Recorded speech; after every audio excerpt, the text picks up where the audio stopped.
dan doa dipanjatkan untuk kebaikan Indonesia di masa depan. Di tahun ini, Saudara, Imlek memasuki tahun kuda api. Apa sebenarnya maknanya? Untuk membahas hal tersebut dan sejumlah hal lainnya terkait Imlek, kita akan berbincang langsung dengan peneliti budaya Tionghoa dan pecinan Nusantara, Agni Malagina. Selamat siang, Bu Agni, dengan Bella di studio. Selamat siang Mbak Bella, Kyonghi, selamat tahun baru Imlek, tahun kuda api ya. Selamat tahun baru Untuk Imlek juga, Bu Agni. Bu Agni, sebenarnya apa sih makna filosofis utama dari tahun kuda api tahun ini dalam tradisi Tionghoa? Dan bagaimana sebenarnya elemen api kalau dikombinasikan dengan sio kuda yang mempengaruhi energi tahun ini? Seperti semangat, keberanian, kemudian transformasi, atau perubahan cepat, Bu Agni? ya, oke, kita secara kontekstual tahun 2026 ini ya, mengalami perubahan cepat pasti, terlebih di tahun 2025 juga kita mengalami banyak, fenomena, politik, ekonomi, sosial, dan teknologi yang begitu, berkembang. Nah, tahun 2026 ini apalagi di tahun kuda api, saya kira semakin melesat ya, karena ini melambangkan, dalam tradisi Tionghoa juga tahun kuda api biasanya melambangkan dinamika, keberanian, perubahan cepat, bergerak maju, dan juga tetap, harus harmoni dengan, alam. Harmoni dengan spiritual, harmoni dengan sesama, dan juga harmoni dengan lingkungan hidup. Jadi saya kira tahun kuda api ini bisa kita respon gitu ya dengan semangat mengendalikan diri gitu ya, karena kuda ini kan sebenarnya dengan semangat yang begitu besar bisa berlari kencang, kemudian ditambah elemen api yang begitu dinamis, maka sebaiknya bagaimana kita merespon, salah satunya adalah merayakan Imlek, kemudian menjalani tahun baru Imlek ini dengan kendali diri dan kebijaksanaan. Energi besar ini bisa kita ubah menjadi kesejahteraan, kebahagiaan, bahkan untuk mendukung kesehatan. Sehingga saya kira tahun baru Imlek, tahun kuda api ini sangat relevan dengan tahun 2026 yang sedang bergerak cepat, baik itu sosial, ekonomi, politik, teknologi. Kalau tadi disebut kuda api ini berenergi tinggi dan dikatakan juga kalau jarang muncul dalam siklus 60 tahunan. Nah, sebenarnya apa yang membuat tahun ini spesial dibandingkan tahun-tahun sebelumnya dan bagaimana hal itu bisa diinterpretasikan secara positif maupun tantangannya terutama di tahun 2026 ini? Ya, kuda api ini memang semua sio ya gitu dengan, elemen-elemennya bisa muncul, 60-an tahun, jadi memang sangat jarang. Sehingga bagaimana kita meresponnya tentunya kita pertama kali, harus melihat kuda api, tahun kuda api ini sebagai tahun yang begitu dinamis gitu ya. Terlebih juga kita dalam konteks, keindonesiaan kita yang, pasti mengalami banyak tantangan dalam, segala lini kehidupan kita. Sehingga bagaimana kita meresponnya adalah salah satunya tentu dengan selalu bersemangat, tentunya juga merespon kegiatan aneka macam fenomena yang kita alami baik di lingkungan, di politik, di sosial, di ekonomi dengan sebaik mungkin, dan yang penting biasanya dalam tradisi kebudayaan Tionghoa harmoni itu menjadi ciri utama, Mbak Bella. Jadi harmoni ini bagaimana kita menciptakan harmoni spiritual, harmoni sosial, harmoni kultural, juga harmoni dengan lingkungan hidup kita. Terlebih kita di tahun 2026 ini akan ditantang untuk maju pesat, ditantang untuk bergerak cepat, dan juga efisien, dinamis, dan efektif. Memang kalau kita tadi simak bersama ya, ada beberapa umat yang berbincang dengan jurnalis Kompas TV, pasti doanya selalu sehat, damai, terutama damai juga untuk Indonesia. Nah, Bu Agni, sebenarnya perayaan Imlek di pecinan Nusantara, misalnya ada di Glodok, ada di Lasem, di Bangka Belitung, Semarang, dan juga mungkin Pontianak, dari daerah-daerah yang Anda teliti ini, ada perbedaan nggak sih sebenarnya dari perayaan-perayaan di Tiongkok daratan sana? Apakah memang ada adaptasi lokal yang unik, misalnya yang unik terkait sio kuda api seperti itu? Ya, kalau kita melihat, perayaan tahun baru Imlek ya di Tiongkok dengan di, Indonesia, Nusantara misalnya. Kalau di Tiongkok itu kan perayaan tahun baru sebenarnya adalah ekspresi perayaan berubah musim ya. Kita akan merayakan musim semi kalau di Tiongkok, tapi ketika di konteks kita di Nusantara, maka perayaan tahun baru Imlek sudah sangat membumi, sudah sangat melokal. Bahkan kalau kita tahu di sepanjang, bentangan barat sampai ke timur Indonesia, maka yang terjadi adalah akulturasi budaya. Sehingga Imlek ini dalam konteks Indonesia, keindonesiaan memang sudah beradaptasi dengan budaya Indonesia, bahkan sudah menjadi kebudayaan nasional. Nah, kalau kita melihat tradisi Tionghoa ini, di Nusantara, dia kan berdialog ya dengan budaya lokal, seperti misalnya dengan budaya Jawa, Sunda, Dayak, Bali gitu ya, kemudian Manado, bahkan sampai ke timur tadi kita lihat di Kupang, kita bisa melihat gitu bahwa sebenarnya Imlek perayaan Tahun Baru Imlek di Indonesia memang sudah menjadi budaya Indonesia. Artinya dari perayaan ini kita bisa melihat bagaimana bahasa dan kuliner, seni pertunjukan, tata perayaan, kemudian wajah khas keindonesiaan dalam perayaan Imlek ini kita rayakan bersama.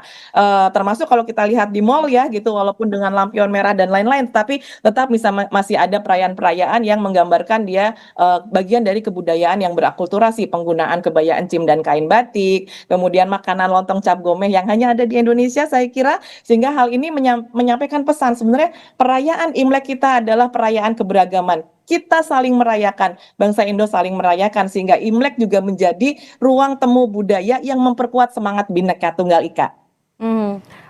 Bu Agni, ini pengalaman Bu Agni menelusuri berbagai permasalahan etnis Tionghoa dan juga akulturasi budaya tentunya sudah sangat panjang di Indonesia terutama. Nah, sebenarnya menurut pandangan Bu Agni, bagaimana sih sebenarnya masyarakat Tionghoa Indonesia memaknai Tahun Kuda Api dalam konteks kehidupan sehari-hari, terutama di tengah dinamika sosial dan budaya Nusantara? Ya, saya kira pertanyaan ini juga relevan untuk kita semua ya, tidak hanya untuk kelompok masyarakat etnis Tionghoa, bahwa sebenarnya dalam konteks tahun 2026 ini kehidupan berbangsa dan bernegara di Indonesia, maka nilai-nilai Tahun Baru Imlek perayaannya ini bisa kita komparasikan dengan refleksi dan keseimbangan. Ketika kita dalam tekanan modernitas, digitalisasi, begitu perkembangan teknologi yang begitu cepat, maka refleksi dan keseimbangan untuk menciptakan harmoni ini sangat penting. Kemudian juga soal resilience dan ketahanan komunitas, saya kira ya, bahwa perubahan yang cepat, Tahun Kuda Api, ini membutuhkan ketahanan atau mindset bagaimana kita survive, bagaimana kita tetap membuat lingkungan hidup kita, lingkungan berbudaya kita, lingkungan bersosialisasi kita untuk tetap harmoni dan tetap relevan dengan mengikuti modernitas, kemudian mengikuti perkembangan zaman dan fenomena yang ada di tahun 2026 ini. Kemudian juga tentunya harapan baru, sehingga ketika kita memaknai Imlek, perayaan Imlek, harapan baru itu selalu ada karena banyak sekali simbol-simbol dalam perayaan Tahun Baru Imlek ini selalu menggambarkan harapan-harapan baik untuk dari sendiri, untuk keluarga, bahkan untuk masyarakat, bahkan untuk Indonesia. Bu Agni, yang juga kadang menjadi pertanyaan orang awam misalnya, sebenarnya bagaimana sih sejarah penanggalan Kongzili, karena kan kita menyebutnya Tahun Baru Imlek 2577 Kongzili. Nah, sebenarnya sejarah penanggalan Kongzili ini bagaimana, kemudian yang mencapai 2577 di tahun ini ya, apa cerminan perjalanan budaya Tionghoa di Nusantara, dan apakah ada cerita menarik dari pecinan tertentu terkait perayaan Imlek di masa lalu? Ya, kalau kita lihat penanggalan Konfusius ya, Kongzili tadi ya, itu sebenarnya kan tanggal atau tahun yang ditetapkan sejak kelahiran Konfusius gitu di era sebelum Masehi, sehingga sampai ke tahun yang kita rayakan sekarang. Dan istilah Imlek misalnya, Imlek ini berbeda lagi. Istilah Imlek adalah penanggalan bulan yang selalu digunakan dalam kita menentukan hari atau pergerakan hari per hari per tahun, sama seperti kita di kalangan Muslim gitu ya, kita punya penanggalan bulan Islam gitu. Nah, kemudian bagaimana perayaan Tionghoa yang unik di sepanjang kawasan Nusantara gitu ya, terutama untuk Imlek, saya kira masing-masing daerah dari Sumatera sampai ke timur, bahkan sampai ke Serui ya di Papua, ini merayakan Imlek dengan cara khasnya masing-masing gitu ya, sehingga kita bisa melihat bahwa diversity, kemudian keberagaman di Indonesia untuk merayakan Tahun Baru Imlek ini sangat beragam. Contoh-contoh yang tadi salah satunya muncul di Kupang gitu ya, di Keluarga Lai, itu sangat menarik ya, bagaimana kemudian negosiasi budaya identitas itu juga berkelindan di dalam perayaan Imlek. Bagaimana kemudian seperti Keluarga Lai tadi di Kupang yang sudah tidak tanda kutip ya berreligi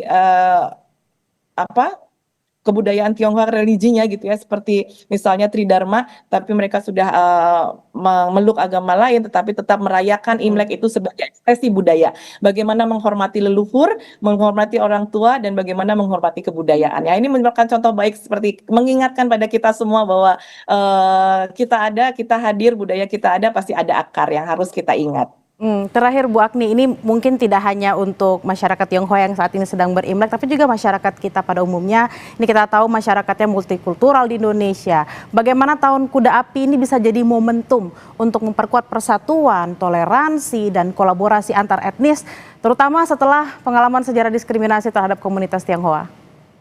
Ya, kita panjang sekali ya apabila membicarakan tradisi Tionghoa di tataran lini masa sejarah Indonesia, bahwa sebenarnya perayaan Imlek ini bukan saja perayaan secara kultural dan sosial, tetapi juga perayaan secara historis gitu ya, sehingga saya kira ini juga menjadi momentum di perayaan Imlek tahun 2026 ini, bahwa pertama kita semua gitu ya, kita semua sebagai bangsa Indonesia merayakan Imlek bukan hanya tradisi, tapi simbol harapan, kebersamaan keluarga, harmoni sosial dan lingkungan hidup kita dengan alam, dan kemudian tradisi nilai seperti sembahyang leluhur, makan malam bersama, angpau, barongsai, kembang api dan lain-lain ini sebenarnya sebagai penghormatan pada tradisi, kembali mengingat leluhur, kembali mengingat entitas kita sebagai manusia dengan akar budaya, dan ini juga akan melibatkan solidaritas, kepedulian lintas generasi, komunikasi antar generasi. Bahkan ketika kita mengingat keberagaman di Indonesia, Imlek menunjukkan bahwa budaya kita adalah budaya saling menyapa, saling menerima, saling menyerap, saling memberi, dan dia dirayakan secara lintas etnis dan agama. Ini bukti yang sangat kuat bahwa Bhinneka Tunggal Ika dalam perayaan Tahun Baru Imlek menjadi semangat yang sangat penting, dan relevansinya dengan 2026 di Tahun Kuda Api ini saya kira juga mengingatkan kita untuk tetap melangkah maju, menjaga keseimbangan, persatuan, solidaritas antar kita di dalam Indonesia sendiri, sehingga susah payah, musibah dan hal-hal yang mungkin dianggap kurang baik ini bisa kita carikan solusi bersama, dan kita menuju harapan baru menjadi Indonesia maju dan kuat bersama, berdaya bersama. Baik, memang perayaan Imlek bukan hanya tradisi, tapi juga bagaimana solidaritas antar masyarakat yang multikultural di Indonesia juga harus tetap terjaga di Tahun Kuda Api yang semakin membara, menggebu-gebu, dan semakin tetap semangat. Terima kasih atas perbincangannya siang hari ini, Agni Malagina, peneliti budaya Tionghoa dan Pecinan Nusantara. Gong Xi Fa Cai.